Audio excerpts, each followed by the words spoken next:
देखिए, ये हमारा जो है एक परंपरागत हमारा त्योहार है और भारत की तो संस्कृति ही ऐसी है कि हम लोग जो है तीज त्योहार के बहाने एक दूसरे के साथ मिलते हैं और उसी से ही हमारा आपस में भाईचारा भी बढ़ता है।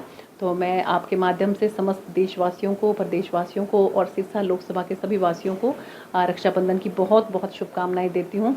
और तीज के त्यौहार से ही आप ये देखिए कि जो है हमारे त्यौहार शुरू हो जाते हैं।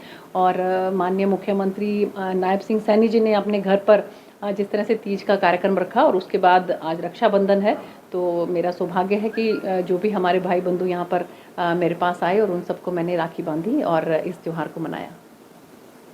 क्या संदेश देंगे मैम राखी के त्यौहार पर? राखी के त्यौहार पे बस मैं यही कहना चाहती हूँ कि सभी जो हैं वो भाईचारे के साथ और प्यार प्रेम के साथ रहें। हमारी भारत की जो संस्कृति है इसमें भाईचारा जो है ये सबसे बड़ी बात है। और आप चाहे किसी भी जाति से क्यों ना हो, किसी भी धर्म से क्यों ना हो, आपस में एक दूसरे के साथ जो है ये त्यौहार हमें जोड़ते हैं। तो ये हमें भाईचारा सिखाता है। तो मैं सबको यही कहना चाहती हूँ कि सौहार्दपूर्ण वातावरण के अंदर जो है सभी इस त्यौहार को और खूब खुशी के साथ मनाएं।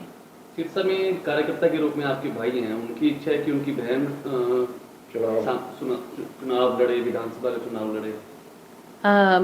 अगर आप थोड़ा विस्तार से बताएंगे कि कौन से मेरे भाई की इच्छा है कि मैं कार्यकर्ता भाई, हमारे कार्यकर्ता बंधु। देखिए, ऐसा है कि कार्यकर्ता बंधु जो हैं वो तो अपने नेता के लिए बहुत अच्छे भाव रखते हैं और पता नहीं क्या से क्या बनाना चाहते हैं।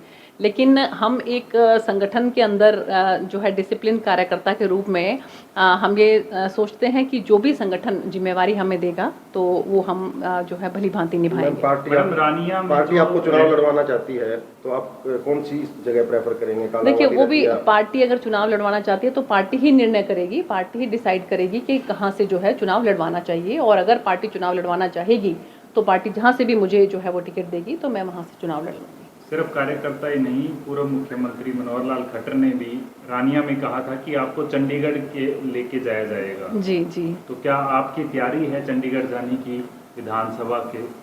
देखिए, बिल्कुल मुझे भी याद है कि रानिया में हमारे आदरणीय मनोहर लाल जी, पूर्व मुख्यमंत्री और अभी केंद्र में जो मंत्री हैं, उन्होंने ये बात कही थी। तो मुझे लगता है कि हमारे बहुत वरिष्ठ नेता हैं, बहुत सीनियर लीडर हैं, वो अगर उनके मन में ये भाव है तो ज़रूर जो है वो इसके बारे में सोचेंगे। और अगर उन्होंने इसके बारे में सोचा और मुझे जहाँ से भी उन्होंने जो है जिम्मेवारी दी तो मैं पूरा शिद्दत के साथ, ईमानदारी के साथ निभाऊंगी। रतिया से आप पहले लड़ चुकी हैं तो पहले प्रेफर रतिया को? रतिया से मैं 2014 में लड़ चुकी हूँ और मुझे वहाँ की जनता ने भरपूर प्यार दिया और 50,500 वोट केवल और केवल 15-20 दिन की मेहनत में जो है वहाँ पर हमें लोगों ने दिए। और आम जनमानस का बहुत प्यार मेरे साथ है। केवल और केवल 435 वोट से मैं वो सीट जीत नहीं पाई थी। और उसके बाद 2019 के अंदर लोकसभा में भी भरपूर प्यार, पूरी की पूरी लोकसभा ने, कोई भी एक भी विधानसभा ऐसी नहीं है कि जहाँ से हमने जीत दर्ज ना की हो।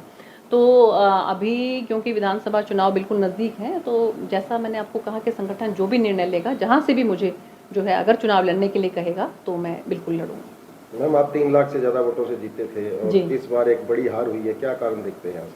देखिए, बहुत से कारण होते हैं, उसकी समीक्षा की गई है बाकायदा। और उस समीक्षा करने के बाद जहाँ कहीं पर भी हमें ये लगा है कि इन चीज़ों में सुधार होना चाहिए तो वहाँ पर संगठन ने उस हिसाब से सुधार भी जो है वो किए हैं। और मुझे लगता है कि हार जीत जो है वो अगर आप किसी भी राजनीतिक पार्टी में हैं तो हार जीत तो देखिए चलती रहती है।